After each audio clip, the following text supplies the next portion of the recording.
This isn't a set from Mad Max. This isn't a prop from a science fiction movie. This is a real machine, the longest, weirdest, and perhaps most ambitious land vehicle the world has ever seen. Its length reached 174 meters. That's longer than 1.5 football fields.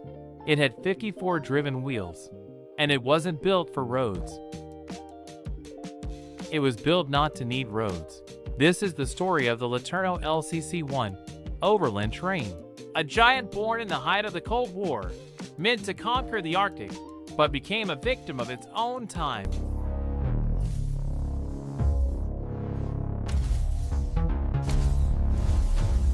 To understand where this monster came from, you have to understand the man who created it, Robert Gilmore LeTourneau. He wasn't just an engineer. He was an inventor, an industrialist, and a deeply religious man. He held over 300 patents and was responsible for creating the giant earth-moving machines that literally changed the landscape of America. LeTourneau said, "There are no big men, only big challenges that ordinary men, inspired by God, are forced to overcome." And he loved challenges.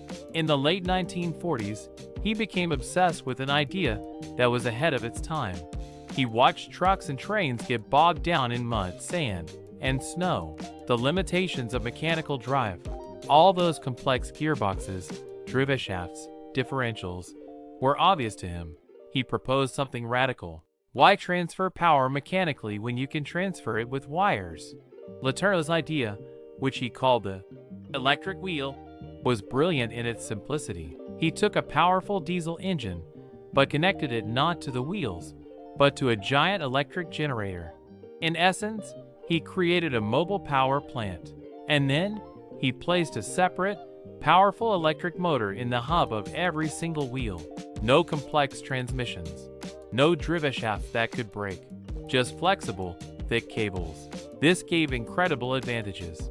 First, enormous torque. Second, each wheel could rotate at its own speed, providing unprecedented traction. If one wheel spun, the others kept pulling. Third, it allowed for building vehicles of unlimited length. You could just keep adding trailers, and each trailer would have its own powered wheels, drawing electricity from the main generator. You weren't building a truck. You were building a train that didn't need tracks. The first real test of this idea was the VC-12 LeTourneau train, built in 1953. It consisted of a power unit and 3 20-ton trailers. It worked successfully in the logging industry, but this was just the beginning. The next step was the VC-22 snow freighter. In 1954, the U.S. Army commissioned this machine for work in Greenland. It had 24 driven wheels and could carry 45 tons of cargo over deep snow and ice where no other vehicle could go. It operated for years, proving the concept's viability. But LeTourneau was ready for his masterpiece. And in the late 1950s, the perfect customer appeared. With a seemingly endless budget, the U.S. Army, in the midst of the Cold War. Imagine the 1950s. The world is frozen in anticipation of a nuclear apocalypse.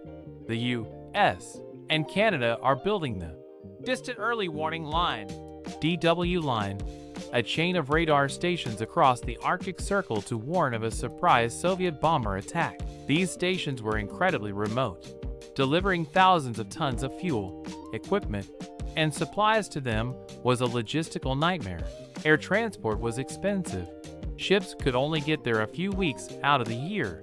Most importantly, railways and conventional roads were too vulnerable. One nuclear strike, and the entire logistics network would be paralyzed. The Army needed a way to deliver huge payloads where there were no roads, in any weather, and be independent of fixed infrastructure.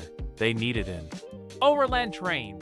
In 1958, the LeTourneau Company received a $3.7 million contract to build the LCC-1, or Logistical Cargo Carrier Model 1, also known as the TC-497 Overland Train Mark II.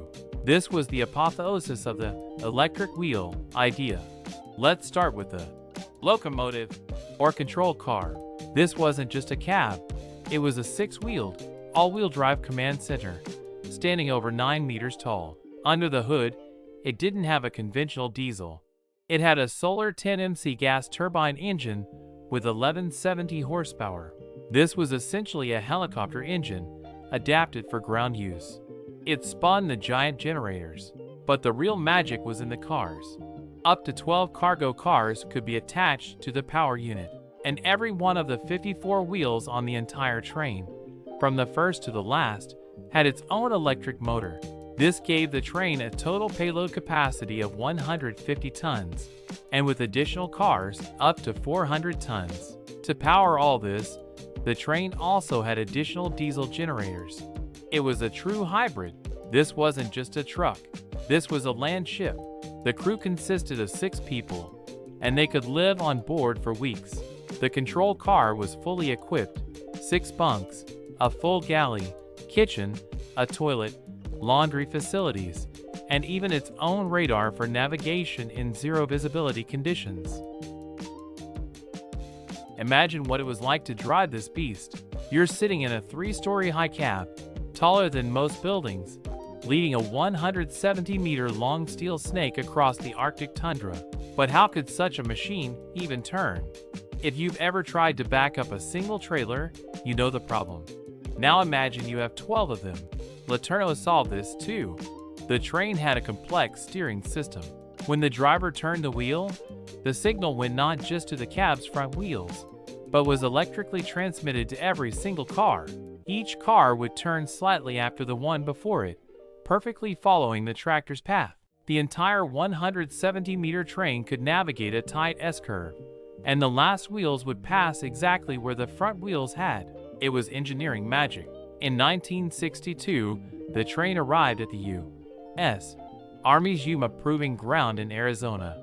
It was tested in the harshest desert conditions. It climbed sand dunes, steep slopes, and rocky terrain. It proved its ability to haul massive loads at speeds up to 20 miles per hour, 32 kilometers per hour. It could even float. The giant, 4-foot-wide, 3-meter-tall, Firestone tubeless tires had such low ground pressure that the train could cross swamps and even shallow rivers without bogging down. During one test, the train ran for 700 hours continuously, covering thousands of miles off-road. It seemed the future belonged to Overland Trains. But while LeTourneau was perfecting his creation on the ground, his competitors were looking to the sky. The LCC-1 became a victim not of an engineering failure, but of a change in strategy. In the early 1960s, the U.S. Army began receiving a new generation of heavy-lift helicopters. Machines like the CH-47 Chinook and the Sikorsky S-64 Sky Crane. They could do everything the land train did, but better. They could deliver cargo not just over off-road terrain, but across it. They weren't stopped by mountains, canyons, or wide rivers. And most importantly, they were much, much faster. Why spend weeks slowly hauling 150 tons of cargo across the tundra when you could airlift it in pieces in a matter of days or hours? The Overland Train concept, so brilliant in 1955, was suddenly obsolete by 1962. The Army lost interest. The LCC-1 project was quietly shut down. The entire project had cost millions, and only one single unit was ever built. What happened to the giant? After the program was canceled, the Army sold it at auction to a scrap metal company. The trailers were broken up and sold off, but the control car, the TC-497, survived. For decades, it sat abandoned in the Yuma desert, rusting under the sun, a monument to a forgotten dream. Luckily, the story didn't end in a scrapyard. Eventually, the military recognized the machine's historic value. Today, the LCC-1 control car is fully restored and stands as a proud museum piece at the Yuma Proving Ground Heritage Center. It serves as a reminder of an era when engineers weren't afraid to dream on a truly massive scale. But was the idea a complete failure? Not at all. Robert LeTourneau himself sold his company, but his electric wheel technology did not die. It just found a new application. If you look at the world's largest mining haul trucks and front-end loaders today, the giants that work in open-pit mines from Australia to Chile, you are looking at the direct descendants of the Overland Train.